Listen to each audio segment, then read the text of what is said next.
भारत के हमले के दौरान तुर्की के 2 ड्रोन ऑपरेटर पाक में मौजूद थे और वही ड्रोन भेज रहे थे। हथियार खरीदने के बाद भी पाक ने इसे चलाना नहीं सीखा था। यह है पाक की असलियत। अब सुनिए क्या कह रहे हैं धीरेन्द्र शास्त्री और माधवीलता। अब वह भारत वो पुराना भारत नहीं है कि तुम घर में आकर के धमाके करो। अब ये भारत है कि अगर तुम चांटा मारोगे तो तुमको जो है डबल चांटे नहीं, सीधा राम नाम सत्य की व्यवस्था करके ऊपर भेजा जाएगा। आप परमाणु धमकी दे करके किसी को डरा नहीं सकते हैं, क्योंकि अगर आप छेड़ेंगे तो आपको छोड़ा नहीं जाएगा, ये तो तय है। क्योंकि केवल आप संपन्न नहीं है, परमाणु संपन्न अनेक देश इस दुनिया में परमाणु संपन्न है। तो आप अगर छेड़ेंगे तो निश्चित रूप से आपका भी विनाश होगा।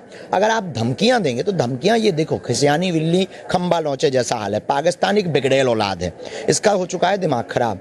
यहाँ की सरकार सत्ता पर बैठे हुए लोगों की मति मारी जा चुकी है। महालक्ष्मियों का सिंदूर उजाड़ा गया है उन आतंकवादियों से।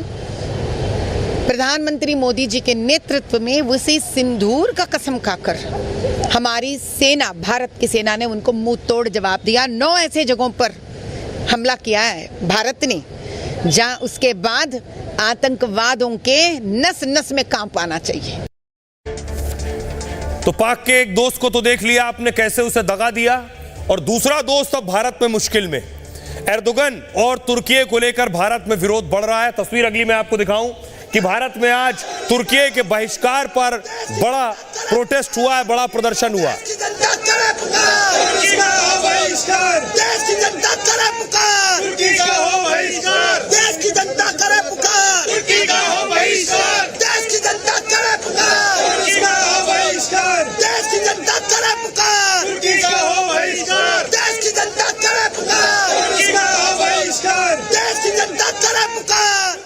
और लोगों में तुर्की को लेकर इस कदर गुस्सा है कि यकीन मानिए मेरठ में एक एक्सपर्ट तुर्की का था, लोग उसका विरोध करने लगे।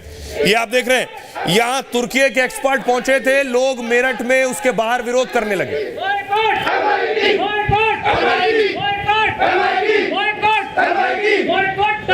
भारत माता की इंकलाब जिंदाबाद, वंदे मातरम। एक्सपर्ट को आपने देखा तुर्की के विरोध के बाद, देखिए भारत सरकार ने भी अपने स्तर पर कई एक्शन लिए हैं। सबसे पहले मैं आपको बताऊं कि एयर इंडिया ने तुर्की के साथ विमान डील का विरोध किया है और इंडिगो और तुर्की एयरलाइंस के बीच विमान